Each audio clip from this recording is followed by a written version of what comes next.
오늘 한덕수 대통령 권한대행이 그간 미임명으로 논란이 됐던 마은혁 헌법재판관 후보자를 임명하고 대통령 몫의 헌법재판관 후보자 2명도 지명했습니다. 윤석열 전 대통령 부부의 공천 개입 의혹 수사 중인 검찰이 김건희 여사 소환 조사를 위한 일정을 조율 중인 것으로 전해졌습니다. 오늘은 손정혜 변호사, 박주희 변호사 두 분과 이야기 나눠보겠습니다. 어서 오십시오. 안녕하십니까? 안녕하세요. 네, 자, 오늘 오전에 들어온 내용부터 보겠습니다. 한덕수 대행이 마은혁 후보자를 이제 헌법재판관으로 임명했다는 소식인데 마 후보자는 지난해 12월 9일 국회에서 추천이 됐지만 탄핵 국면에서 임명이 계속 미루어졌잖아요. 다소 좀 전격적인 임명이다라는 느낌이 드네요.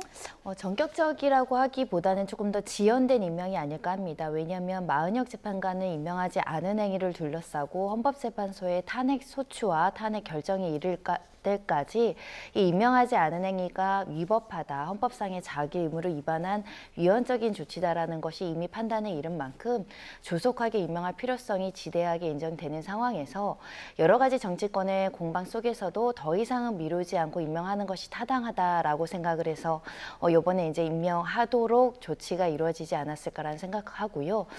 조금 늦은 조치이긴 하지만 이렇게 헌법재판관을 임명하는 데 있어서도 특히 국회 추천목 같은 경우에는 실제로 이것을 임명하지 않거나 이것을 여야 합의를 요구할 수 있는 권한이 없고 절차대로 임명을 해야 된다라는 판단은 명확하다. 그에 따른 조치다. 이렇게 봐야 될 것 같습니다. 네, 민주당과 국민의힘 역시나 정반대의 반응을 내놨습니다. 특히나 이완규, 함상훈 두 후보자를 지명한 부분에 대해서 민주당에서 비판의 목소리가 거센데 한덕수 권한대행이 지금 권한대행인데 이 대통령 몫의 헌법재판관을 지명할 수 있는 거냐, 지명할 권한이 있는 거냐 이런 의문을 제기하는 거거든요. 네, 맞습니다. 대통령의 권한대행의 업무 범위와 권한은 어디까지인지가 계속 지금 지속적으로 좀 논의가 되고 있는데요. 예전에 법률안 거부권 행사를 했을 때도 야당 측에서는 권한대행은 사실상 소극적으로 현상 유지 역할만 하는 것이지 적극적으로 대통령의 권한을 행사할 수는 없다 이렇게 비판을 했었는데 이번 역시 마찬가지였습니다. 대통령 몫으로 남아있는 그 2명의 후보자에 대해서는 이 권한대행이 추천할 수 없다. 이 부분에 대해서 이제 문제 제기를 하고 있는 겁니다.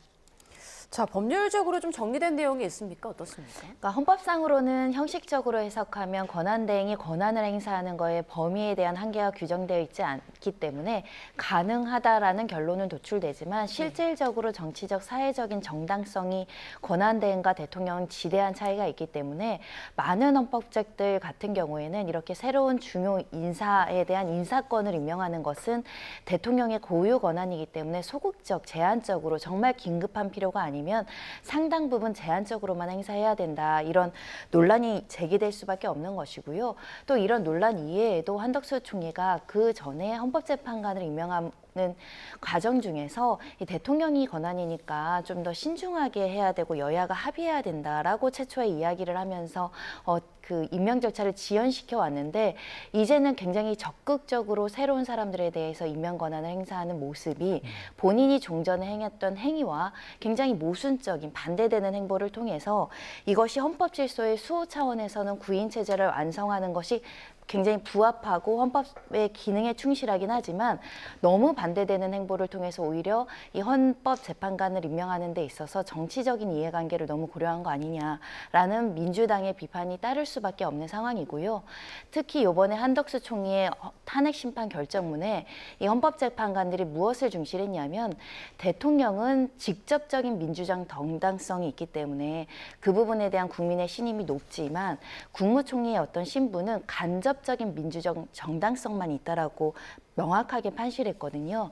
그럼 이 민주적 정당성, 그러니까 국민이 직접 뽑지 않은 사람이 굉장히 민주적 정당성의 임명 절차의 최정점에 있는 헌법재판관을 임명하는 것이 타당하냐, 이런 정치적인 논란은 계속될 것으로 보입니다. 네, 자 이제 말씀해 주신 대로 한대행이 정말 이전과는 조금 반대되는 행보를 보인 것은 좀 확실한 것 같은데 그렇다면 이 두 후보자 지명에 대해서 민주당이 왜 이렇게 반발하고 비판을 하는 것인가? 뭐 절차적인 문제도 있겠습니다만 이 두 인물이 누구인가에 대해서 좀 알아볼 필요가 있을 것 같습니다. 이완규 법제처장 그리고 함상훈 판사 어떤 인물입니까? 네, 일단 지금 민주당 측에서는 이 두 후보자에 대해서 문제 제기를 하는 거는 말씀하신 것처럼 이 절차 과정에서 이 권한대행은 이 추천할 수 있는 권한이 없다. 이 부분을 지적을 하고 있고요. 두 번째는 이 인물에 대한 적합성에 대해서도 지금 지적을 하고 있습니다. 특히 지금 민주당 측에서 이제 문제 제기를 하고 있는 거는 이완규 후보자인데요. 이완규 후보자 같은 경우는 지금 현재 법제처장으로 재임하고 있고요. 검찰 출신입니다. 그리고 무엇보다 윤 전 대통령과 서울대 법대와 이 사법연수원 동기라는 점에 대해서 지금 문제를 삼고 있고요. 특히 또 이 비상계엄 선포 이튿날 안가에서 회동이 열렸었는데 이 회동에 참석을 했던 사람입니다. 그런데 이제 박성재 법무부 장관 같은 경우는 이 회동에 참석했다는 이유로 사실은 2차 내란죄에 대해서 계획했던 거 아니냐 이런 이유로 사실은 탄핵소추 의결이 되어 있는 상태인데 그러한 자리에 함께 참석했던 사람이기 때문에 더구나 이제 문제를 제기할 수밖에 없는 거고요. 이 함상훈 후보자 같은 경우는 법관 출신입니다. 그리고 지금 현재 서울 고등법원 부장판사로 재임하고 있는데요. 서울 행정법원 수석 부장판사를 거쳐서 이 광주 고등법원 부장판사를 거쳐서 현재 이 서울 고등법원 부장판사로 재임하고 있습니다. 다만 이제 함상훈 후보자에 대해서는 사실은 뭐 정치적인 성격이라든지 아니면 이전의 이력이라든지 이런 부분보다는 사실 절차적인 문제를 중점적으로 이제 문제를 삼고 있는 겁니다. 네. 자, 이렇게 한대행이 헌법재판관 후임자 2명을 지명하자 민주당은 강력 대응하겠다고 밝혔는데요. 권한쟁의 심판 그리고 가처분 신청을 검토하겠다 이런 입장을 밝혔더라고요. 네, 헌법재판소에 적극적으로 이렇게 주요 인사에 대한 임명 권한을 행사하는 것이 헌법에 부합하는지를 이제 법적으로 이제 따져 묻겠다라는 취지로 보이지만 일단은 권한쟁의 심판의 요건, 청구인 자격이 되는지는 좀 면밀하게 법리 검토를 해야 될 필요성이 있습니다. 침해된 권한이라는 측에서 이제 신청을 해야 되는데 결국 대통령의 권한을 침해해서 민주적 정당성이 적은 권한대행이 임명권 행사하는 것이 맞는가는 결국은 대통령 측이나 또 일반 국민 측에서 다툴 내용이 아닐까 그런 생각도 들어보고요. 다만 민주당 입장에선 이런 고민이 있을 겁니다. 공석으로 인해서 현재 일시적으로 헌법재판관의 어떤 운영이나 구성이 좀 매끄럽지 않은 측면도 있지만 곧 이를 대선에 있어서 완전하게 구비된 민주적인 어떤 정당성을 가진 대통령이 곧 선출될 예정인 상황에서 이렇게 시급하고 긴급하게 공석을 채우는 것이 합당하냐. 왜냐하면 이 정당성이라는 것은 절차적으로도 실체적으로도 구비가 되는 것이 또 국민들 입장에서는 굉장히 필요한 지점이기 때문에 이 부분을 계속 다투려고 보는 것 같고요. 하지만 법률적인 절차로 거치는 것이 효율적이보다는 정치적으로 인사청문회도 거쳐야 되고요. 그런 부분에 있어서 조금 더 문제점을 지적하는 것이 더 타당하지 않을까 합니다. 근데 이게 현실적으로 권한쟁의 심판이나 가처분 신청이 지금 뭐 문영배 이미선 재판관 퇴임 전에 헌재에서 다룰 수 있는 겁니까? 어떻게 보십니까? 다룰 여지는 있지만 신속하게 결정 나오기는 쉽지 않을 것 같습니다. 특히 이와 관련한 선례도 없는 사건이고요. 그리고 대통령의 권한대행에 대한 어떤 제한적인 어떤 그 권한 범위를 설시하는 것도 우리 헌정사에는 굉장히 중요한 사건이 될 수 있기 때문에 한두 달 안에 최종 의견이 나오기도 쉽지 않고 특히 퇴임하는 재판관들이 참여하더라도 결정에 이르지 못하고 결정을 못한다라고 한다면 의결 정족수 문제가 또 발생할 여지가 있거든요. 그런 측면에서는 상징적 의미로 이렇게 법적인 절차를 하겠다라는 검토를 밝힌 것에 그치지 않을까 생각이 들고요. 결국은 이제 국민들에 대한 어떤 신임과 정당성을 어떻게 확보할 것이냐, 인사청문회 과정에서 그에 대한 의견과 특히 이런 거리 상태에서 임명되는 사람들 같은 경우는 한 진영을 대변하는 것이 아니라 그래도 통합적인, 중도적인 면모를 보여야 그나마 정당성에 대한 국민들의 어떤 의구심을 불식시킬 수 있는데 그러므로 인해서 인사청문회에서 나오는 태도 그리고 그 당시 윤 전 대통령의 행위에 대한 평가 이런 질문들을 굉장히 적절하게 대처해야 되지 않을까 합니다. 네. 자, 그리고 이제 아마도 문영배 권한대행 체제에서의 마지막 선고가 되지 않을까 생각이 드는데 오는 10일 이틀 후죠. 박성재 법무부 장관의 파면 여부가 가려질 예정입니다. 지금 일단 탄핵 소추 사유부터 좀 짚어주실까요? 네, 이 박성재 법무부 장관의 탄핵 소추 사유는 크게 두 가지입니다. 하나는 이제 12.3 비상계엄 선포에 대한 심의를 하는 국무회의에 참석을 했다라는 부분인데요. 특히 박성재 법무부 장관은 법무부 장관이기 때문에 위헌죄 불법적이고 위법적인 소지에 대해서 막을 의무가 있는데 이 부분을 오히려 부작위를 해서 오히려 이 내란 행위에 방조했다 혹은 동조했다 이런 혐의가 있고요. 두 번째는 이 비상계엄 이틀날 이루어졌던 안가에 회동에 참여를 해서 2차 내란을 모의했다라는 혐의를 받고 있습니다. 그 외에도 국회에서 요청한 자료 제출을 거부를 하거나 아니면 본회의장에서 중도 퇴장을 해서 국민이 선출한 국회의 권한을 존중하지 않았다라는 혐의도 추가되어 있습니다. 그러니까 사실상 내란에 가담했다는 사유로 이제 탄핵 소추된 박성재 법무부 장관인데 앞서 그 윤 전 대통령 탄핵 심판에서 비상계엄이 위헌이다라는 판단이 나온 만큼 비상계엄에 얼마나 관여했는가 이 부분이 좀 핵심 쟁점이 되지 않을까요? 네, 그럼에도 불구하고 우리가 한덕수 총리 사건에서도 비상계엄과 관련해서 국무회의 절차에 참여했다는 이유로 탄핵 사유로 이제 신청이 됐었으나 전부 이제 일부 인용 의견 한 명 빼고는 전부 다 기각이 됐고 그 판단의 주요 요건은 적극적으로 가담하거나 어떤 방조 행위를 할 만한 증거를 찾기가 어렵다는 이유로 기각에 이르렀거든요. 네. 이 사건에서도 마찬가지로 국무회의에 참석했고 법률 전문가로서 위헌적인 이런 계엄 선포 행위를 막아야 될 어떤 정치적인 헌법상의 의무가 있다고 하더라도 실질적으로 비상계엄의 결정과 그 실행에게 구체적으로 가담했거나 방조했거나 묵인했다라는 증거가 충분히 제시되지 않은 만큼 이 부분은 사실관계 자체에서 증거 부족으로 인정되지 않을 가능성이 매우 높다라는 평가를 할 수 있을 것 같고요.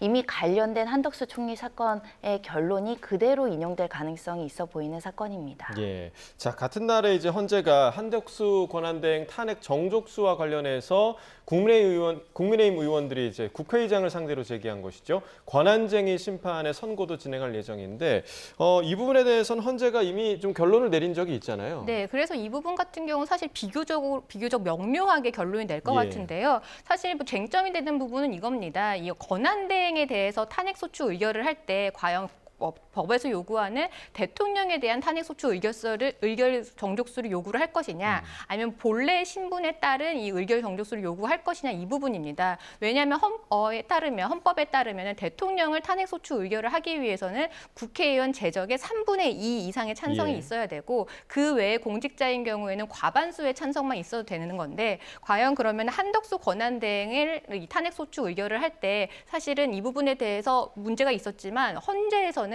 이 판단을 할 때 이 본래 신분상 지위에 따라 그러니까 결국에는 본래 국무총리였으면 제적의 과반수 뭐 아니면 본래 장관이었으면 과반수 이 정도만 요구를 해도 된다라는 부분에 대해서 이미 헌재가 결론을 내린 바가 있기 때문에 네. 이 부분에 대해서는 명료하게 결론이 나올 것 같습니다. 네, 자 모레 결과를 계속해서 좀 지켜봐야 될 것 같고요.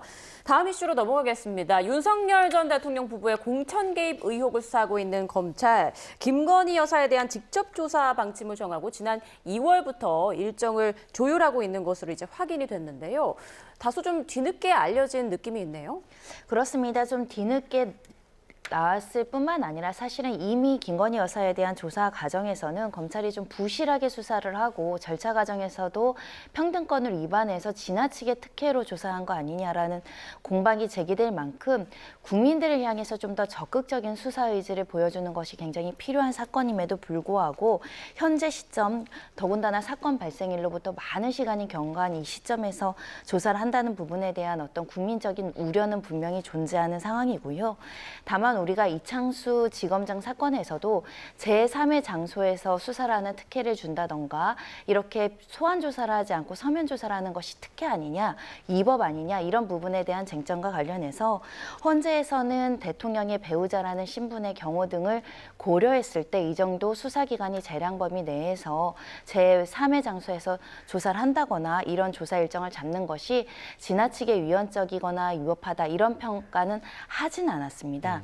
다만 그럼에도 불구하고 현재 시점에서는 이제 대통령의 신분에서 파면된 일반인의 신분을 가져왔기 때문에 겸호 목적이라는 여러 가지 공익적인 목적은 해소가 된 상황이라면 다른 일반 피의자와 마찬가지의 어떤 지위에서 소환 조사가 필요하면 그 소환 조사를 즉시 하는 것이 필요한 상황이다.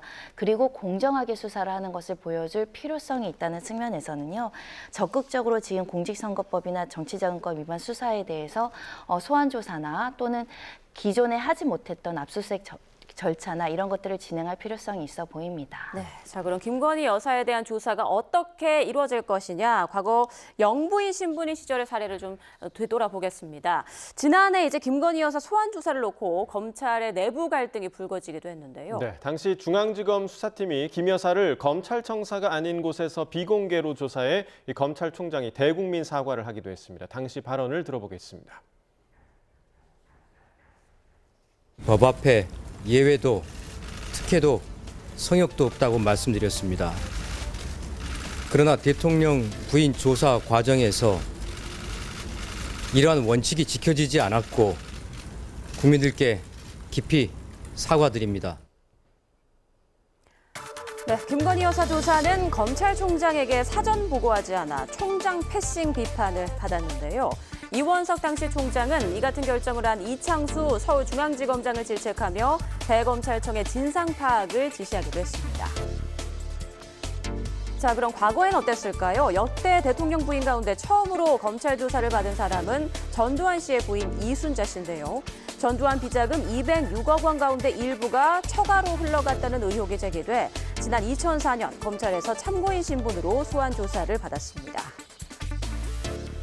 또 두 번째 소환 조사를 받은 영부인은 노무현 전 대통령의 부인 권양숙 여사인데요. 2009년 대검 중수부가 박연차 게이트를 수사할 때 참고인 신분으로 검찰에 불려 나와 조사를 받았습니다. 또 검찰의 소환 없이 서면 조사로 대신한 영부인도 있었죠. 이명박 전 대통령 부인 김윤옥 여사는 내곡동 사저 특검 수사 대상에 올랐는데 대면 조사를 거부하고 서면 답변서만 특검에 제출했습니다. 자, 방금 앵커 리포트에서 보셨던 것처럼 지난해 이제 검찰이 김건희 여사를 제3의 장소로 소환해서 조사하면서 이제 특혜 논란이 일었던 그런 기억이 좀 있습니다. 네, 맞습니다. 그 당시에 사실은 여론이 좋지는 않았습니다. 예. 이 검찰이 출장을 가서 조사를 하는 게 과연 가능하느냐, 이런 사실은 국민적인 이런 비판도 일었고요. 아까 뭐 잠깐 보셨던 것처럼 당시 이원석 검찰총장이 이례적으로 이 부분에 대해 사과를 하기도 했습니다. 국민적 눈높이에 맞지 않은 이 적절하지 못한 행위였다. 이 부분에 대해서 사과를 하기도 했는데요. 사실 이러한 논란을 아까도 보셨지만 지속적으로 좀 일어나고 있습니다. 근데 사실 일반인들 같은 경우는 서면 조사라든지 아니면 제3의 장소에 대한 조사라든지 이런 부분을 요구한다고 하더라도 검찰에서 사실 받아들여주지 않거든요. 그래서 윤 전 대통령이 검찰 출신이기 때문에 더더욱 김건희 여사와 관련해서 이 수사 절차 과정에서 특혜를 봐준 거 아니냐, 이런 논란이 계속 일고 있었습니다. 네, 검찰이 이번에는 검찰청사에서 조사가 필요하다, 이런 입장을 전한 것으로 전해지는데 좀 어떻게 예상하세요? 네, 소환 조사는 불가피한 시점에 다다랐습니다. 명태균 씨를 둘러싼 사건이 창원지검에서 이미 서울중앙으로 이제 관할 이송이 된 만큼 최장점에 있는 윤석열 전 대통령의 배우자 신분으로서 그 당시에 정치 개입을 했는가, 그리고 정치자금법을 위반했는가, 각종의 공개된 SNS나 대화 내용이 사실에 부합하는가를 확인하기 위한 차원에서도 당사자 본인의 진술을 들을 필요성이 있다라고 말씀드릴 수 있을 것 같고요. 특히 그와 관련해서 여론조사 비용을 대납하는 과정에서 김건희 여사가 모종의 역할을 했는지도 굉장히 중요한 사실관계이기 때문에 사실관계 확인 차원에서 소환조사는 불가피하다라는 측면이 있고, 다만 이제 그 검찰 관련한 여러 가지 인권 침해 조치, 규칙, 그리고 포토9에 대한 여러 가지 언론 공개에 대한 내부 규칙들을 어떻게 이제 이행할 것인가의 문제인데요.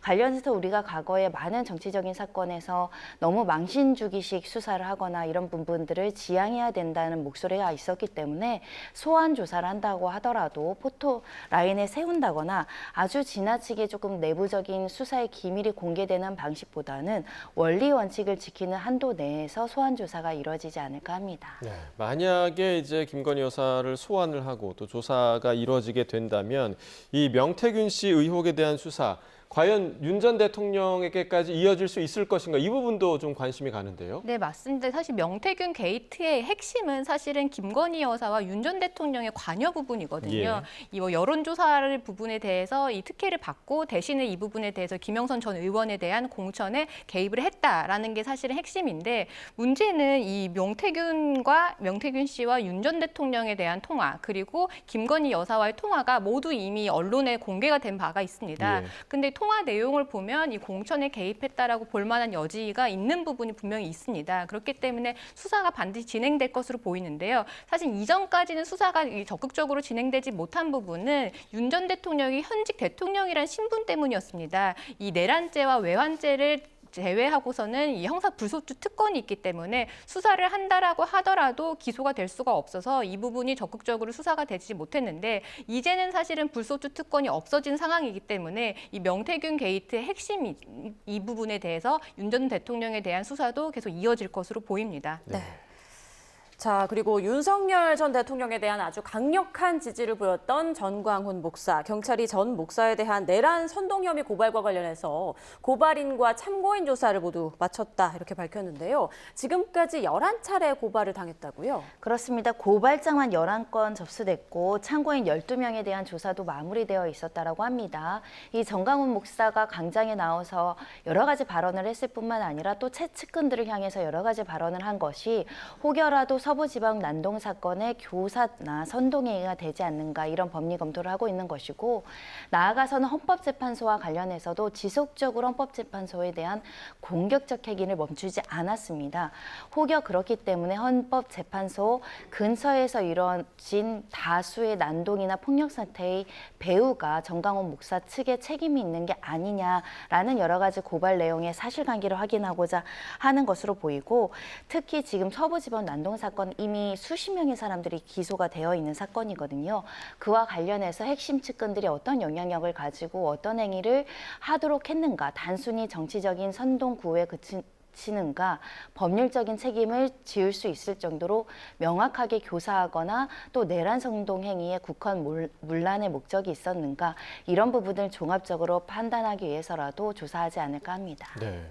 자, 지금 말씀해 주신 것처럼 뭐 고발인 또 참고인 조사를 모두 마쳤다는 게 수사가 좀 어느 단계까지 왔다 이렇게 좀 이해하면 되겠습니까? 일단 고발 사건 같은 경우는요. 고발인을 먼저 소환을 해서 조사를 합니다. 그렇기 때문에 어떤 부분이 법적으로 문제가 되고 어떠한 증거가 있는지 그리고 어떤 증인이 있는지 이 부분에 대해서 먼저 밝히게 되고 네. 그다음에 이제 피고발인에 대해서 이제 소환에 대해서 조사를 하는데요. 이 사건 같은 경우는 사실상 이 고발인에 대한 그러니까 피고발인 전광훈 목사에 대한 조사가 조금 늦어지는 부분은요. 이 범죄 혐의에 대한 특징 때문입니다. 그러니까 행위 자체가 문제가 되었을 때는 이 피고발인을 조사를 해서 이런 행위를 한 적이 있는지 없는지 이 부분을 판단을 한다면요. 이 사건 같은 경우는 이미 뭐 발언이라든지 이런 부분이 다 체증이 되어 있습니다. 영상도 많이 남아 있고 이 부분에 대해서 들은 증인들도 많기 때문에 사실관계를 다툴 필요는 없는 거고요. 다만 이 부분 같은 경우는 법적으로 과연 그러한 이 발언들이 법적으로 문제가 되는지 이 부분의 법리적인 해석이 사실 많이 중요한 부분이기 때문에 경찰 같은 경우는 고발인과 참고인 그리고 기존에 있던 증거들을 토대로 이 전광훈 목사의 발언이 과연 법적으로 문제가 되는지 이 부분을 먼저 해석하고 검토를 하기 때문에 이 전광훈 목사에 대한 이 조사가 좀 늦어지는 거고요. 이게 완벽하게 준비가 되면 그다음에 전광훈 목사를 불러서 이런 사실이 있는지 없는지 간단하게 조사를 하고 맞출 수가 있습니다. 네. 어제 경찰은 전광훈 목사가 그간 해온 발언을 분석 중이라고 밝혔는데요. 그동안에 했던 주요 발언들 듣고 오시죠. 헌법재판소는 국민저항권으로 해체시켜야 되는 것입니다. 헌법재판관들이요. 저것들은 한 방에 날려야 되는 것입니다. 이번 주에는 무조건 1000만 명 서명운동을 해야 돼요. 이번 주 안에 끝내고 이번 토요일 날 1000만 명이 이 가문강령에 모이면 그 후에 나머지 일은 다 저한테 맡기세요. 저한테. 네, 헌법재판소를 해체시켜야 한다 이런 발언을 했습니다. 그런데 경찰이 전 목사에게 고발된 이 내란 선동 혐의 외에 추가로 다른 혐의를 적용하는 방안을 또 검토하고 있다고 하는데 이건 좀 어떤 의미로 봐야 될까요? 그러니까 내란 선동죄로 고발 조치가 들어가 있는데 내란 선동죄가 이제 성립하기 위해서는 기본적으로 국헌 문란의 목적으로 헌법기관이 헌법재판소에 대한 기능을 무력화시키거나 이와 관련해서 권한 행사를 어렵게 하는 구체적인 행위 행위에 대한 평가가 이루어져야 되는데 다소 입증하기가 굉장히 어려운 제명이기도 합니다. 예. 특히 정강훈 목사 측에서 이 표현이 좀 과격하고 폭력적으로 들릴지언정 우리는 정치적인 의견을 표명한 것이지 실제 폭력 사태를 일으키려는 선동의 목적을 가지고 고의를 목적을 가지고 한 것이 아니다라고 주장을 하고 있기 때문에 그 인과관계와 구성요건 성립에 있어서 혹여 내란 선동죄가 성립하지 않는다고 한다면 예를 들면 수많은 이야기 중에 모욕, 명예훼손 그리고 업무방해죄 그리고 서부지방 난동 사건 같은 경우는 공동주거침입죄라든가 협박죄 이런 다양한 형법적인 어떤 법률 적용을 열어놓고 검토를 한다라는 취지로 봐야 될 것 같고요. 그러니까 광장에서 나와서 많은 집회 시위 과정에서 그것을 독려하기 위한 정치적 표현의 자유에 그쳤는가 이를 넘어서서 폭력 행위로 나아갈 수 있을 정도로 구체적인 행위를 주선했는가가 굉장히 중요한 요건이어서 수사기관에서는 꼼꼼하게 법률을 적용하겠다라는 취지로 해석할 수 있습니다. 네, 언제쯤 전광훈 목사에 대한 소환 통보를 하게 될지 또 내란 선동 혐의에 적용이 될지 이 부분도 좀 주목해서 봐야 될 것 같고요. 자, 주제를 좀 바꿔보겠습니다. 경기도 법인카드 사적 유용 혐의로 기소된 이재명 민주당 대표 재판 일정이 이제 오늘부터 시작이 됐는데, 자, 일단 혐의에 대해서 좀 설명을 좀 해주실까요? 네, 이재명 대표는 작년 11월에 업무상 배임죄로 기소가 되었는데요. 구체적으로 혐의를 보면요, 이 경기도 지사 시절이죠. 2018년 7월부터 2011년 10월까지 이 경기도의 관용차를 사적으로 유용을 했고요. 그 외에도 뭐 샌드위치라든지 과일이라든지 세탁비를 사용하기 위해서 이 경기도의 법인카드를 사용해서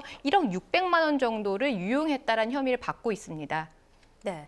자, 오늘은 뭐 공판 준비기일이기 때문에 이재명 대표가 직접 출석할 의무는 없는 거죠? 그렇습니다. 준비기일에 참석하지 않을 것이 예정되는 상황이고 다른 재판에서도 지금 다른 공식적인 일정이나 이런 것들로 인해서 연기되거나 또 참석하지 않은 바가 있거나 또 조퇴했던 전례도 있었기 때문에 구태여 준비기일에 직접 참석하진 않을 것으로 예상이 되고 참석하지 않는다고 하더라도 기존의 변론의 요지가 전부무죄 주장을 하고 있기 때문에 직접 전부무죄 주장을 하지 않더라도 변호인을 통해서 관련된 입장을 밝힐 수 있기 때문에 출석하지 않을 것으로 예상되는 상황입니다. 네. 자, 이 사건과 관련해서는 앞서 이제 단독 재판부에 배당이 됐다가 합의부가 맞는 것으로 변경이 됐습니다. 그러니까 그 차이가 뭔가요? 단독 재판부에 배당하는 것과 합의부에 배당하는 것의 차이가 좀 어디에 있을까요? 일단 기준이요. 뭐 크게는 법정형으로 보시면 될 것 같습니다. 합의부에 배정하기 위해서는 이 법정형이 사형 무기 단기 1년 이상의 징역이어야 됩니다. 그런데 아까 말씀드린 것처럼 이재명 대표에 대해서 지금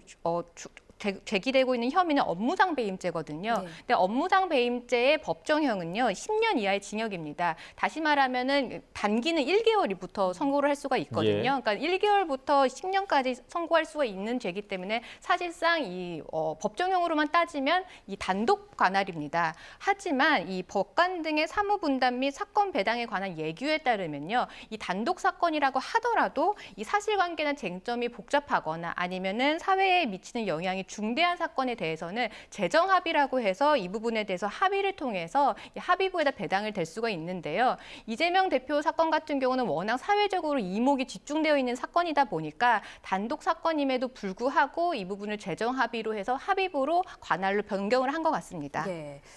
자, 검찰은 그런데 이 대표의 배우자 김혜경 씨에 대해선 범행 가담 정도 등을 고려해서 이제 기소유예 처분을 했죠. 그런데 김혜경 씨 측에서 헌법 소원을 냈다고 하는데 이 부분은 어떤 내용인가요? 네, 검찰이 기소유예라는 건 기본적으로 유죄로 판단하면서 좀 선처를 하겠다라는 처분의 일종이기 때문에 이 지금 무죄를 주장하면서 전부 사실관계에 대해서 부인하고 사적 유용을 하지 않았다라는 이 주장을 하는 입장에서는 내가 무죄로 재판받을 권리를 침해했다. 나는 유죄가 아니다, 무죄다. 이런 것들을 불복하는 절차로 헌법 소원을 제기했다. 이렇게 봐야 될 것 같고요.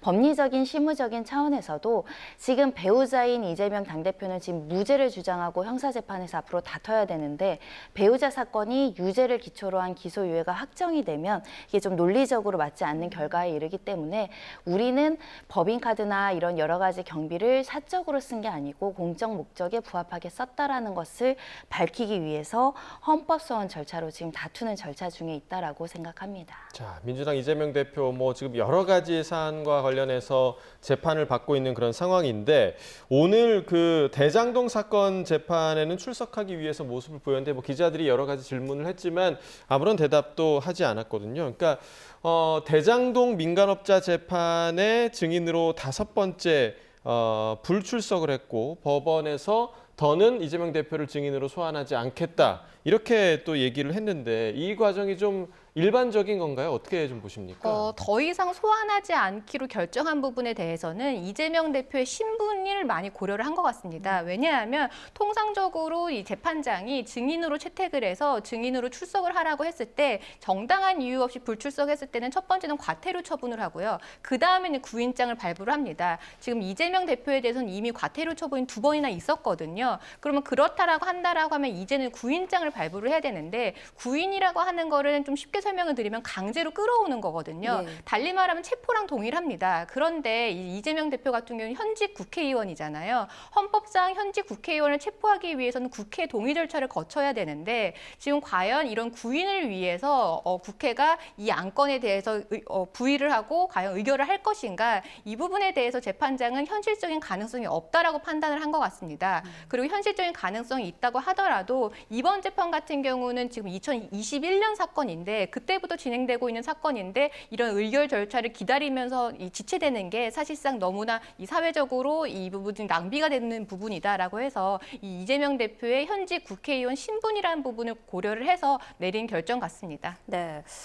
글쎄요, 어떻습니까? 그러니까 재판에 이렇게 증인으로 수차례 불출석을 했는데도 아무런 처분 없이 더는 증인으로 부르지 않겠다 이런 결과에 대해서 일각에서는 좀 형평성 문제를 제기할 수도 있지 않을까 싶은데요. 이재명 대표 입장에선 신속한 재판, 실체 진실 발견에 협조하는 태도가 필요한데 그러지 못하다 보니 송구한 태도를 보이는 게 맞는 것 같습니다.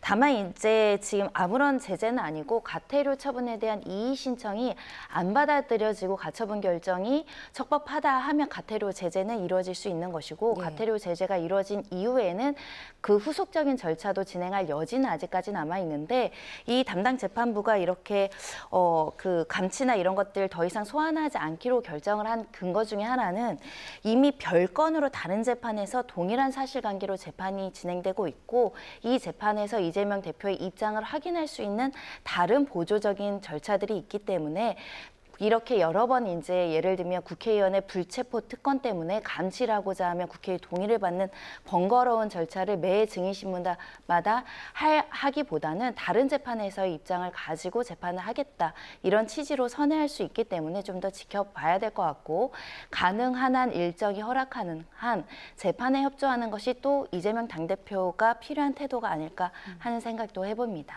용어가 약간 어려운 것 같은데 지금 말씀해 주신 것 중에서 감치라는 거는 어떤 걸 좀 뜻하는 감치도 겁니까? 결국은 신변에 대한 어떤 제재 수단이기 때문에 회기 중인 국회의원들에 대한 체포를 하기 위해서라는 국회의 동의 절차를 거쳐야 됩니다. 그러니까 형사 재판을 하면서 증인 신문을 해야 되는데 증인이 나오지 않는 여러 가지 제재 조치로 감치로 이제 이 사람의 어떤 신변을 구인하는 절차를 하려면 보통의 일반 시민들 같은 경우는 그냥 구인 명령을 내리거나 감치 명령을 내리면 되는데 국회의원이니까 국회에 보내서 동의 절차를 거쳐야 되죠.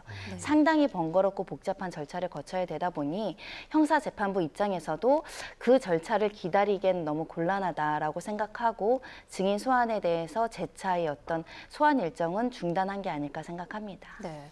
지금 받고 있는 이재명 대표가 진행 중인 그 재판들 좀 정리를 좀 해주실까요? 일단 지금 대장동 사건 아까 말씀하신 것처럼 이건 지금 진행되고 있는 민간업자들 사건이고요. 이 이재명 대표의 본인에 대한 재판이 과연 지금 진행이 되고 있습니다. 그다음에 대북 송금 사건이 지금 진행되고 있고요. 아까 저희가 잠깐 이야기 나눴던 것처럼 업무상 배임 혐의, 그러니까 법인카드를 사적으로 유용한 혐의에 대해서 지금 재판이 진행되고 있습니다.